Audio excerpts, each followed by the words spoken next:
Hello, folks. By popular demand, I'm going to have my previous guest, Lecturer Stefan Neumeyer, whom I had a chance to meet when I visited IDS in Germany. I wanted to have a follow-up with him based on the wonderful technique that he has for extrusion, and I have him here now on Zoom. Hi, Stefan. Thank you so much for joining me. I know the last time that we spoke, we were thousands of miles away in Germany, and I kind of screwed up. I want to first apologize to you that I had that audio problem, but I'm so glad that I now get a chance to see you and have my audience also be acquainted with you. And I understand that you have also a couple of other cases that you want to share with us, not only just on the extrusion, but the tissue master technique that you have in terms of also preparing the site for implants. So again, thanks for joining me, and I'm going to just pass the floor to you so you can talk about this technique. Yeah, okay. I'm also very happy, Alan, that now we see us again, that I can invite my colleagues to look at some experiences of the tissue master concept. What does it mean, tissue master concept? I think to master something means that we know how the tissue, for example, is reacting, and we have learned a lot about this when we were studying dentistry. But some things are running rather strange, and though I was looking especially to the soft tissue coverage in the mouth of our patients as well as of the bone. And I want to show you some complicated clinical cases, especially doing extrusion, for example. So what we are doing is we are doing extrusion for tooth preservation. But if this is not possible, then we are doing, for example, extrusion for creating a sufficient implant site. And we are talking about the replantation of root segments. But now please follow me to a clinical case. This was a patient coming into my office, and this was a clinical situation below this prosthodontic reconstruction. It is looking not very symmetrically, and the situation caused me at first to think about the extraction of these teeth and then the inserting of implants. But we know what happens when we are doing extraction in the mouth of our patients. And so I decided to go another way. At first, I removed the soft tissue, and then I got a much more clearer view. Yes, of course, there was no distance between the healthy rest of the roots. And so I decided to do extrusion and to equalize. I did it rather simple, so I placed a provisional. I was shortening the provisional in the area of the gingival margin. We are working with very strong elastic bands to reduce the treatment time. And then we got at latest this clinical situation. And when we compare this to the former situation, I think that this is looking rather nice, and we can have an idea how the reconstruction later on will be. So what is the problem? The problem is that we have to look to the bone, and we have to focus the healing process. So on the left side, you see in the beginning of the situation, and we decided to do extrusion. In this way, you see on the right X-ray. So we brought it in an equal position, and then we were waiting for that the body will measuring this situation and it will heal. So when we look to the middle, to X-ray, we see at the area of the center left incisor, with the poorly rest of the lateral left incisor, we see a dark situation, and normally we think about that there is no bone. But this is not true, because when we are waiting, and the body is able to heal this afflicted situation, we get a completely new picture. This is the reality. We have only done extrusion and we have performed the endodontic treatment. But I think now the clinical situation has a quite different picture. It looks symmetrically in this way. We want to have for a nice prosthodontic reconstruction. Remember, we did nothing more that we have done extrusion and brought up the teeth out of the tissue, but the rest was done by the soft tissue coverage. And this has caused a following of the alveolar bone in a very nice way. Wow, Stefan, this is incredible results that you achieved here. Let me just to kind of clarify a couple of points. Number one is at the beginning, the patient had some endodontic treatment and some periapical lesions. There was a broken lateral incisor. The lateral incisor was removed. You basically deemed that obviously not to be savable and not have enough. And then the rest you extruded first, you stabilized, and then root canals were redone. Is that the way it happened? If you remember the situation, the problem was that there were insufficient root channel treatment. Okay, so what I always do in this way is that I open the root channel and I bring in, for example, calcium hydroxide. Yes. And then I do extrusion. So this makes clear that there is no inflammation will be left in the apical area. And when I do at least root filling, yes, then you cannot cause a mistake, because look, when I have done or finished the root channel treatment, and then if I would have done the root filling, and I have pressed a little bit material over the apex, and then you make the extrusion, something seems to be strange, because then you see in the apical area in the bone rest of the root filling material. So we are doing this since many years and always in the same way. So we are doing, or we are start, okay. Yeah, it makes sense too, because obviously you need to redo the root canals before you can place the posts that you require in order to pull and do the extrusion. So that's the sequence. First, you make the decision as to which ones you want to save. You make the decision based on numbering, the length of the root, how much they have to go up, and will the resulting tooth structure be adequate to support it. And then you do the root canal, so then you can find out, is the root canal able to save the tooth and get rid of the infection? And then you place the post, and with that interesting technique that I shared on your behalf in the previous video, you do the... So how long, again, to confirm, how long was the extrusion for these teeth? And after you extruded them, for how long did you stabilize them? Was that the same as what I explained in the previous video, based on your technique? So we think about that the extrusion will be done in 2-3 weeks. Then you have the teeth in the position you want to have. Because the reason is that we are working with high forces. We don't talk about centinewton like in the orthodontics therapy. We are talking about Newton, really. So, and the most important thing is that we don't create a lateral movement. So in the most, we are only doing vertical movement, and we are stretching the periodontal ligament extremely. But in all cases, you can be sure that the bone will follow this movement in a distance of the biological width. So you're using the posterior teeth for support and anchorage so that you can pull up. You do the extrusion within a week or two with the elastics. By the way, did you do any fibrotomy in this one or not? And then lastly, after you've done the extrusion, you hold and stabilize it with some type of a rigid or semi-rigid fixation for about another 2 weeks, would you say, or longer, 6 weeks? Yes. Then for healing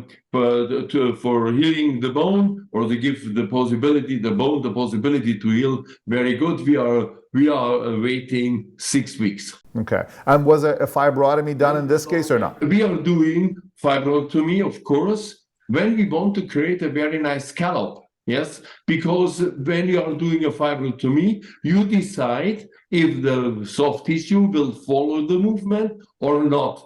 And so you can create a very nice situation like you see. Excellent. Well, the results speak for themselves. Came out very nice, and I'm sure you've managed to follow up with this patient, and they're doing well. So terrific. You want to move on to the next case? So I think that the clinical situation we sometimes see, as well as the X-ray, when we are looking to this, and we have learned that the dark areas are highly inflamed. And so we learn, for example, in this situation, a longitudinally splitted tooth with a very strange resorption of the adjacent bone, you see here, is normally has caused me to do the extraction. And this is a situation, I think, that we have learned that if you are doing extrusion, then you are taking out the highly inflamed area.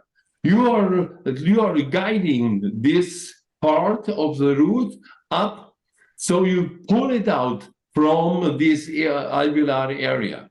And look what always happens. Then you reduce the inflamed area, you bring it to the top, you see exactly the splitted tooth. So, for example, you bring out this highly inflamed area out of the alveolus, and then healing can take place. This is very important. So look, this is the situation. This is a clinical case. It was in 2013, so nearly 10 years. At this time, we made it very soft because I never have done this before. Completely longitudinally splitted tooth. So we were focusing, we were making a lot of pictures and so on, so that we can learn what happens when we do extrusion. Now we don't wait so long. We are doing extrusion, for example, in 6 to 8 weeks. So that this makes sure that the tooth will not be extracted. And then we wait, and what happens, you can see here. It's running much more faster. So actually we are working this way with platelet-rich fibrin, for example, to improve healing and so on. So we did a lot. But this is a clinical case we were starting in 2013. And this is the situation when we made the prosthodontic reconstruction. We finished in 2014, but look, this was in 2015. You see a band of attached gingiva, yes, and the mucogingival borderline. And 5 years later, you see the same. So this is, I think, very important. At first, we could regenerate the alveolar bone. We didn't any supplement, nothing. We make no transplantation of bone, nothing. Now we could place an implant. We could preserve the soft tissue coverage.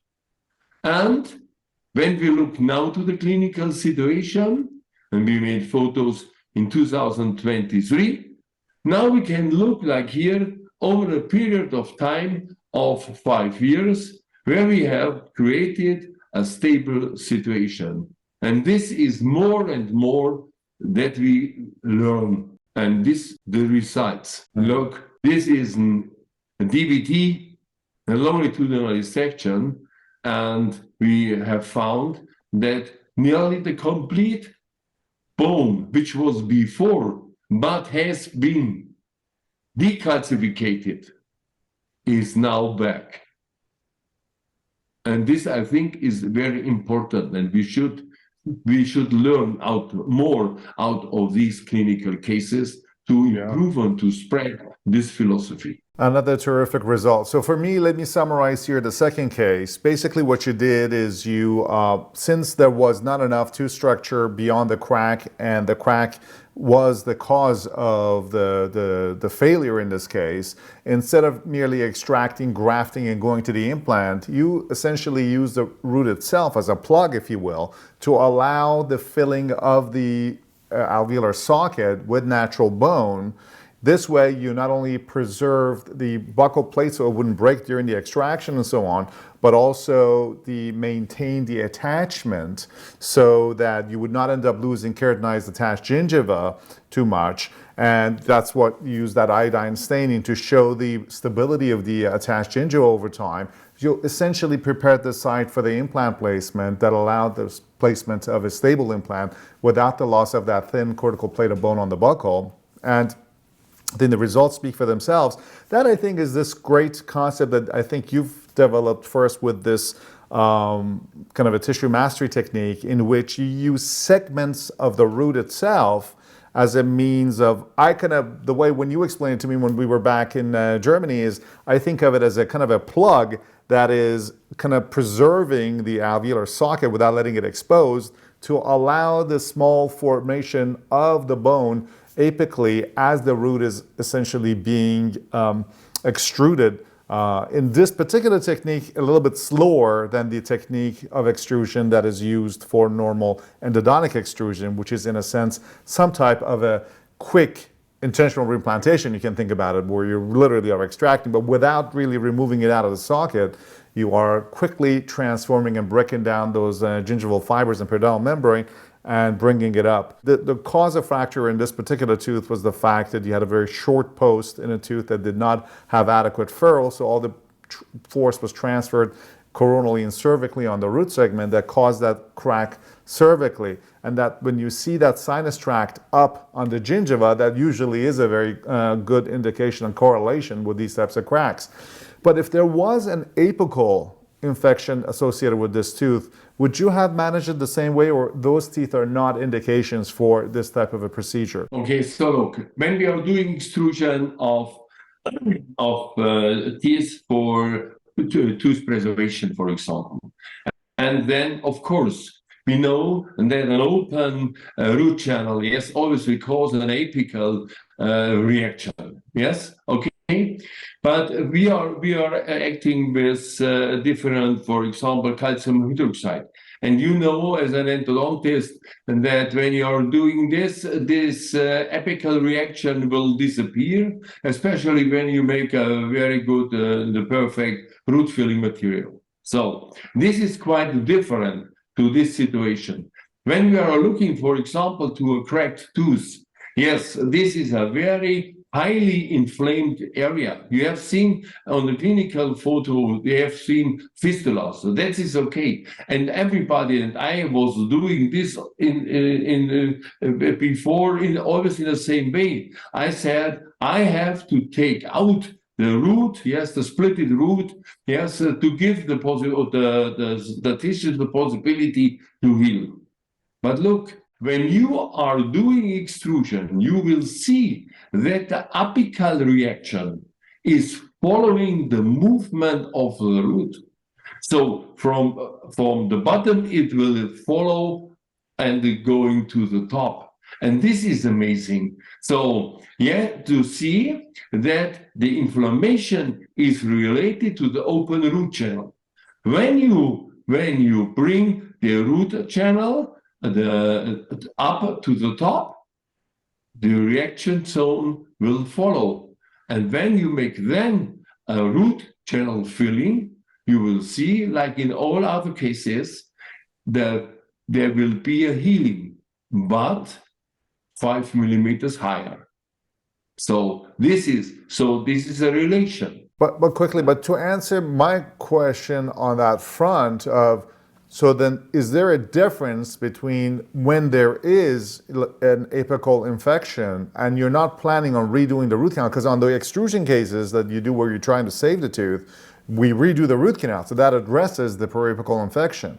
But in these cases in which you're trying to prepare the site for an implant, you probably wouldn't redo the root canal, right? So does the fact that if the tooth has an apical infection, would it make a difference in terms of the success of the case versus in this particular one that you showed where it was only a coronal infection because of a crack? Yeah, look, there we had a very big infection. Yes, of course, because the tooth was longitudinally fractured. This means that that along this cleft there is a high infection from the margin down to the apex. But look, it is also the same. This infection is related to the cleft on the high amount of infection material and bacterial load and so on. When you are doing extrusion, you move out this cleft from the tissue. And additionally, you see the following reaction of the bone. It will heal. It is the same like the infection at the apex. Right. So then there is a limitation on if there is apical lesions, there is a limitation on the size. If it's very large, then probably this would not be indicated unless you really need the bone this way instead of doing grafting, in which case then you would probably may want to redo the root canal in order to just for the sake of the extrusion address the infection and then allow this process to happen. I actually, one of my friends, like Lynn, has this technique of just redoing the root canal, revising the root canal so you can remove the bulk of the infection to allow temporarily for a short period of time for the healing of the bone to take place with the infection being gone, so that then when you are removing the root segment for the extraction or for the implant placement, that the area is not actively infected. So that's actually something that makes sense too. If the root canal is fairly easy and simple to do on a straight root, to just redo the root canal quickly and refill it, that allows some at least addressing the major infection in the simpler cases. Does that make sense to you as well? Yeah. So inflammation is related to the amount of bacterial load, for example. And when you're doing extrusion, you remove this space which is full of bacterial load. So you bring it out, and then you will see that the body will heal. Right. Yes. Right. And no, of course, this is the astonishing thing. Yeah. So you are reducing the bacterial load, and the body will heal down at the bottom. He will start at the apex. This is what we have learned. And so our experience is when we see a longitudinally fractured or fractured teeth generally, we do extrusion. Right. This leads me to my final question before we go. Is you're obviously great at both doing the extrusion for endodontic to save teeth and then also the extrusion for developing and maintaining bone for the implants. You as a surgeon who's doing both implants and root canals and the pros part of it as a man of all tricks, as I mentioned in the previous video, what are your priorities in terms of saving teeth versus implants? At first, my priority is nature has developed teeth, and so my priority is to preserve the teeth. Whenever it is possible, I will do this. Yes. But if this is not possible, then I think it is up to us to preserve the surrounding tissue in a perfect way, so we can insert an implant in the most equal situation and position like the tooth before has been. Nature has developed natural teeth and not implants. So you know what I will do at first, it is to preserve teeth. If not, we will preserve the surrounding tissue as well as the bone as a soft tissue. This is my Absolutely. I mean, there's no question that the natural tissues are ideal because the body's developed around these tissues and it's essentially fine-tuned to work with these tissues. And your technique, this master tissue technique, kind of almost like the socket shield technique, it just uses our own natural biological tissues in order to preserve, manipulate, and get some more function out of them temporarily, or in some cases leaving things in place with the extrusion. So this was a really wonderful case. It was educational, and I do remember that you even had some cases that had to do with the use of the perineal membrane and so on, and maybe you can prepare a couple other cases that in the future we can share on those fronts. I want to congratulate you on sharing your knowledge with the community and developing and innovating and using your clinical experience to develop techniques that are going to help both the clinicians and our patients help save teeth and maintain their own dentition. Thank you so much for joining me, and I'm glad we managed to do this one today, and hopefully I'll get a chance to see you soon again. Thank you very much, Alan. And perhaps in the future we can talk about what else we were finding in this very interesting area and how we can manipulate this even much more better. So we are working, and it would be very nice perhaps when we can talk about these options for the future. Thank you very much. Absolutely. Thank you for joining me. Dobrý den, I'm Ali Nase, and until next video, let's save some teeth.